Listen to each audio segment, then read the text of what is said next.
आदिवासी कवी मोहन काकू जानकीबाई गुहे कविता सादर करत आहे। कवीचं नाव आहे हसदेव। हसदेव हसदेव ही जंगलतोड आणि जंगलातून काढलेला मार्ग केलेलं वृक्षतोड हे काय दर्शवते?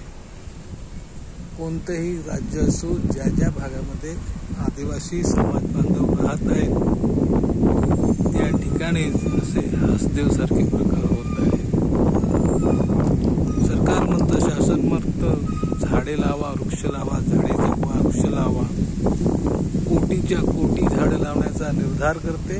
ते राज्य असो, सरकार असो, आणि मग या हसदेव सारख्या दाट जंगलात रस्ता करण्यासाठी किंवा धनाढ्य व्यक्तीच्या संपत्तीत वाढ होण्यासाठी वृक्षतोड केली जाते। इथल्या आदिवासी समाज बांधवांना विस्थापित केले जाते, विस्थापित करून बेघर केले जाते। आज तिथे होत आहे, उद्या आपल्या महाराष्ट्रात पण होत आहे। महाराष्ट्रात तर होतच आहे, गडचिरोली सारख्या भागामध्ये पण वृक्षतोड सुरू आहे। काही ठिकाणी याच बलाढ्य अदानी अनादी लोकांनी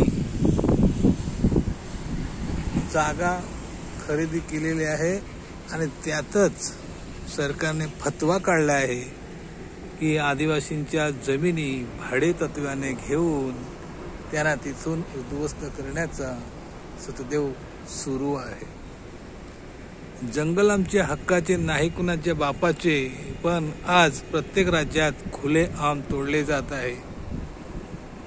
तिथेही आदिवासी विस्थापित होत आहे, आदिवासीची शेत जमीन जात आहे। सच है, खरा है सचदेव। हसदेव हसदेव हे खरं आहे। खूप ठिकाणी असे डोंगर तोडले जातात, डोंगर खदानीसाठी उद्ध्वस्त केले जातात, त्या डोंगरावर असलेली झाडे उद्ध्वस्त केली जातात। मग ती जागा सरकारची असो किंवा स्वतःच्या मालकीची असो, जंगल आमच्या हक्काचे नाही कुणाचे बापाचे, पण हे मायबाप सरकार हे जंगल तोडत आहे, झाडं तोडत आहे, डोंगर पोखरत आहे, डोंगर खदानी काढत आहेत आणि तिथली सर्व जीवसृष्टी, सजीव वृक्ष ही नष्ट केले जात आहे। काय सुरू आहे हे प्रत्येक राज्यात? काय सुरू आहे हे प्रत्येक राज्यात? हे प्रत्येक आदिवासी माणसाने विचार केला पाहिजे।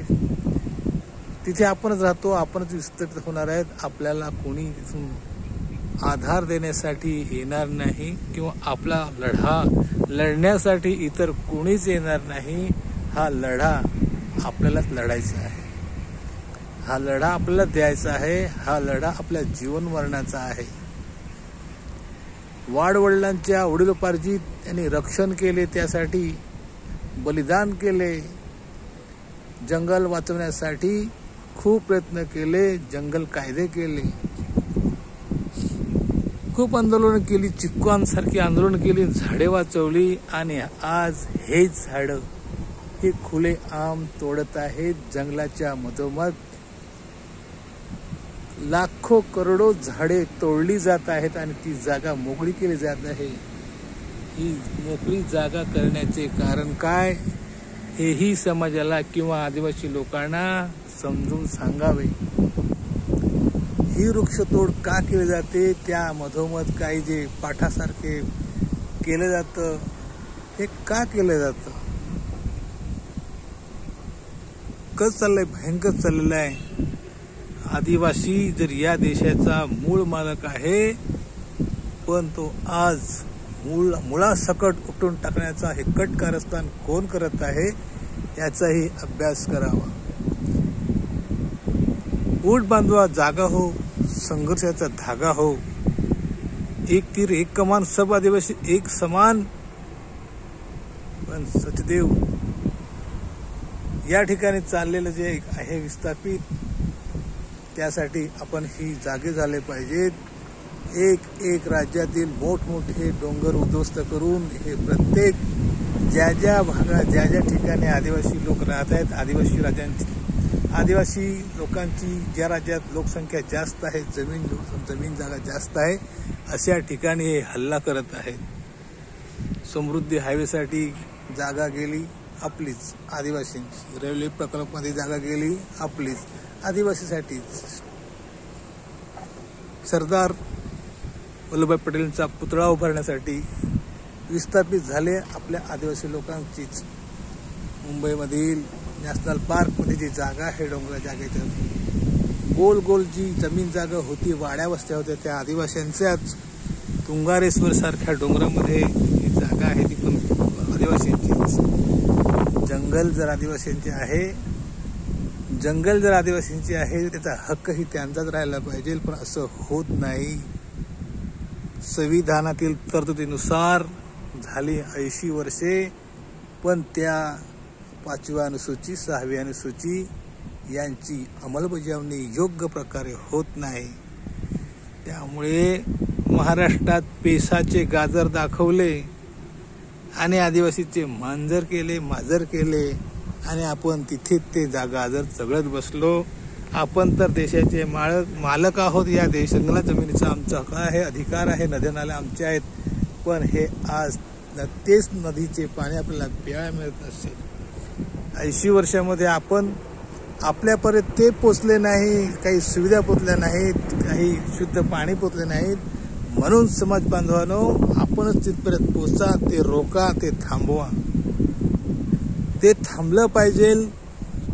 जंगल टिकलं पाहिजे, जमीन टिकली पाहिजे, नद्या टिकल्या पाहिजे, तरच आपण टिकणार आहोत. या विस्थापित होण्याच्या मार्गावर जंगल तोड, खदान काम, वृक्षतोड, मधोमध नॅशनल पार्क आणि पाण्याची मोठी मोठी धरणं, ही धरणं बांधली, पण मरण आपलं झालं.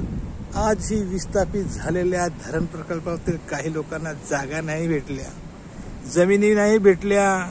काही ठिकाणी असंही आढळून आलं आहे की त्या ठिकाणी काही लोक वस्तीला राहत होते, ती वस्तीच गायब आहे. मधील तो माणूस गेला कुठे? जमिनीने खाल्ला, नदीने खाल्ला, दगडाने खाल्ला, कुणी खाल्ला, पण गेला कुठे तो माणूस? याचाही अभ्यास आपल्याला आज करायचा आहे. जल जंगल जमीन आपलं आहे, पण त्यासाठी आपणच लढलं पाहिजे, आपणच त्याची लढा दिला पाहिजे आणि आपल्या समाज घटक बांधवांना आपणच वाचवलं पाहिजे.